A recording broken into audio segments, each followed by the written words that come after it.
Hey, this is Adam Torres, and I'm here to tell you that it has never been easier to start your very own podcast. At Mission Matters, our goal is to amplify stories that matter. That means we want to help you start your podcast because your story matters. We can do this in 3 different ways. 1, join our podcast school and take a free or paid course. 2, visit our resources page where we've already figured out what you need, such as where to host your podcast. Or 3, heck, we can even do everything for you through our podcast agency, including editing for cheaper than you can do in-house. Oh, and no contracts, service is month to month. Get started by heading over to missionmatters.com and click on Start a Podcast. All right, now let's get into the show. Hey, I'd like to welcome you to another episode of the Mission Matters Business Podcast, your source for all things business. My name is Adam Torres. You can follow me on Instagram at AskAdamTorres to keep up with my book releases, book tour schedule, signings, all that other good stuff. Always love to connect with you there. And as always, if you'd like to apply to become a co-author of one of my upcoming books, just head on over to the website, missionmatters.com, and click on Become an Author to apply.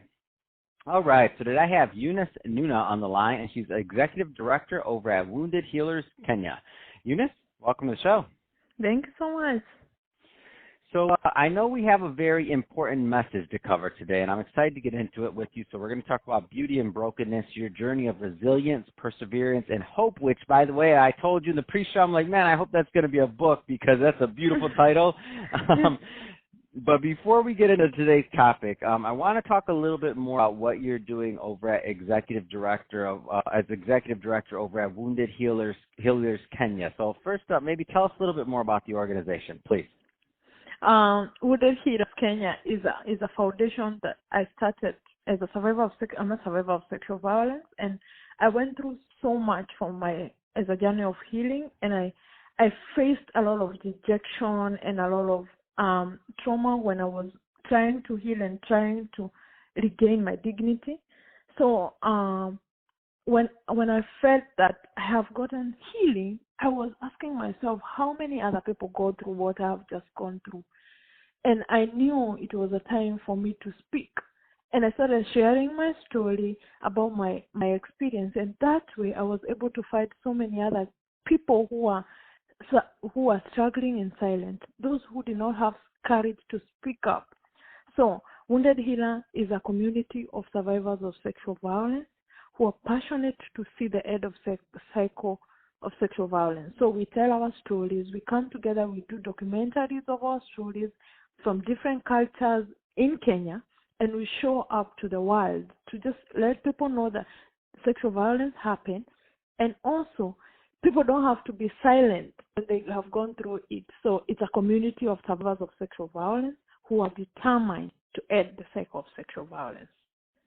Wow, what an amazing story, and what an amazing mission that you have. I mean, it's not an easy thing, of course, to share your story and to be a leader in this space, to really bring other people, to give them that space and that ability to even be able to share their story and make that connection, I mean, with each other and with a community. So what really drives you? Like, what kind of puts you over to that next point to where you go and you've created something amazing like this?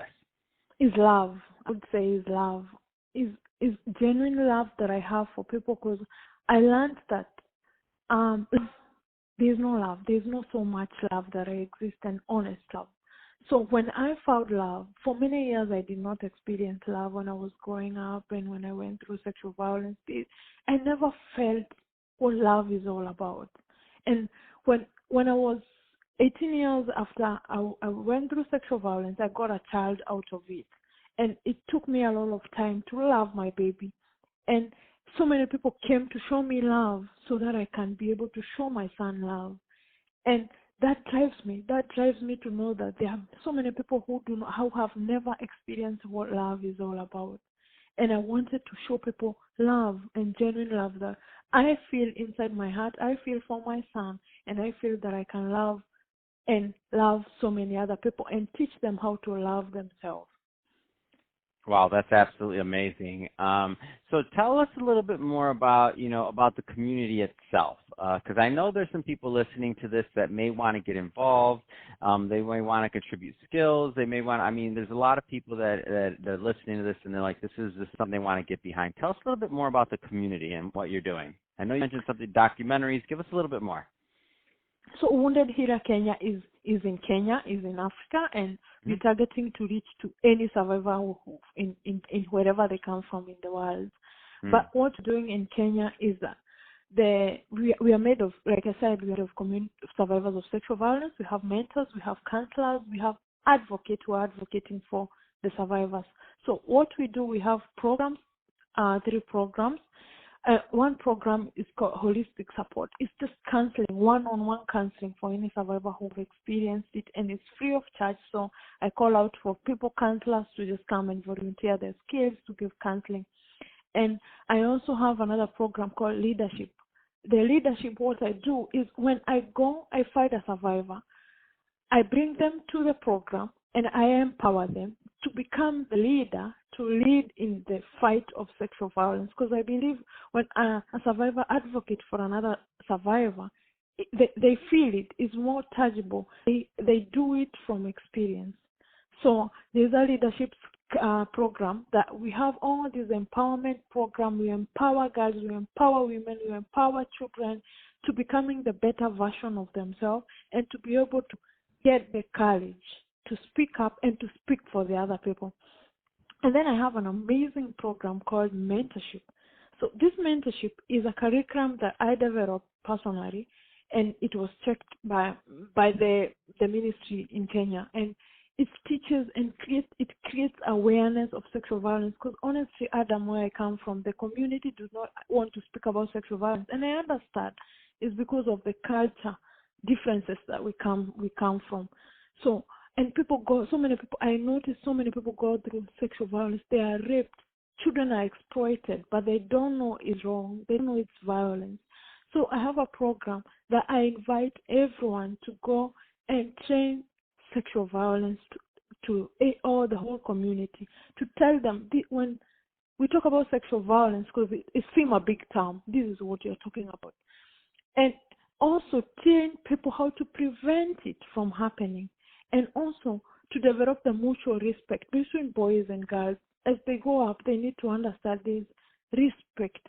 We need to grow up with respect, because that's where I believe that's the only way that we can end the cycle of sexual violence. If only we can have the mutual respect for our kids when they are growing up. And I have a support group that I invite everyone from wherever they come from, where I bring all the survivors, the one I get, because every time we do this mentorship, we find so many people who have been abused. Old, young children, they come to us and say, oh, this is what you taught. I've been going through it, but I didn't know. In my experience, I've met children who are being abused, but they are not aware that they are being abused. So I call all of them together, and we have a support group that we talk, we share our story, because I believe in giving them platform. If giving them platform and giving myself a platform to be vulnerable, I'm opening up for another girl, for another survivor who is silent. So I train them to be vulnerable for the sake of the other person who is silent. So my community is not big, is not very big, and I oversee it becoming big, and it's everywhere. Anyone can offer a skill. Anyone can do something to see the end of sexual violence, because we never know who is going to happen to tomorrow. We can only join hands and create awareness, talk more about it, give platform for survivors to speak up. So, Eunice, if somebody is listening to this and they want more information, so they want to learn how to get involved, they want to learn how to get more involved with the community, they want to support, what's the best way for them to connect with you and your team? We have a website, Wounded Healers, www.woundedhealer.org without an S. And also, we have all social media, Wounded Healer Kenya. Once you check out Wounded Healer Kenya, you're going to see I'm also very active on social media as Eunice Nuna on LinkedIn, Instagram, Facebook, wherever. Once someone just check Eunice Luna, is gonna find us, and they can also check out our page. Fantastic. And let's leave that website one more time, because I feel like there were some people that were like, "What was that website?" And they want to hear it one more time so they can check it out. So what's the website one more? www.woundedhealer.org. Fantastic. Well, Eunice, really appreciate you coming on the show today and sharing your background and sharing your experiences, and also all the great work that you're doing out there to help other people that have gone through some of the similar situations that you have, and creating this platform for stories for stories to be told, and also to really make a difference. So really appreciate you coming on the show to talk about that today. And to our audience, as always, thank you for tuning in. Hope you got a lot of value out of this. Don't forget, go check out what Eunice is up to. I mean, it's a lot of good work they're doing over there. And don't forget to subscribe to the podcast. And if this is your first time listening, we'd love to have you back to listen to some more episodes. Don't forget.